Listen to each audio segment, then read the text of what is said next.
করতে চাই যে আসলে তোমরা কেমন হয়ে যাবে।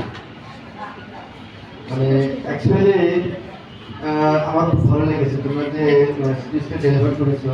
আসলে এই যে মানে আর্লি লাইফ থেকেই তোমাদের যে চর্চা, আসলে আমরা জানি যে ইংলিশ আসলে ফরেন ল্যাঙ্গুয়েজ।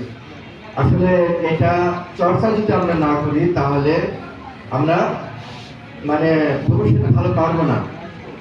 আসলে আমরা এইটা যদি আমরা প্রথম থেকেই যদি এটা চর্চা করি তাহলে আমাদের একদিকে যেমন আমরা আমাদের ভয় ভেঙে যাবে এবং সেই দিক থেকে আমাদের যে এই যে আমরা যারা এখানে ক্লাস 5 তোমরা যে মানে ইংলিশে কথা বললে অবশ্যই অনেক ভোকাবুলারি তোমাদের স্টক আছে, জন্যই এটা তোমরা বলতে পারছো। আর তোমাদের যে কয়েক স্যার আছেন আমাদের, বিশেষ করে আমাদের সৌজল স্যার, সুকানুল আরিফিন, তাদের গোলাম সাহেব, এই যে অক্লান্ত পরিশ্রম করে তোমাদের যে ব্রেনটা দিচ্ছে এটা ধরে রাখছে। আসলে বিষয়টা ছিল slow and steady wins the race.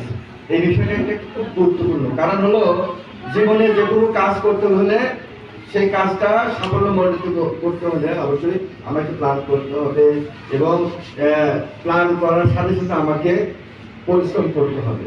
পরিশ্রম ছাড়া আমাকে যে আমার জীবনের উন্নয়ন হবে না। আমরা লেখাপড়াটা যদি ধরি যে ছাত্র বেশি পড়াশোনা করে সবাইকে গুরুত্ব দেয় এবং যে দৈনন্দিনের কাজটা মানে দিনেই শেষ করে, সেই ভালো ছাত্র হতে পারে। তো আসলে তোমাদের অসংখ্য ধন্যবাদ।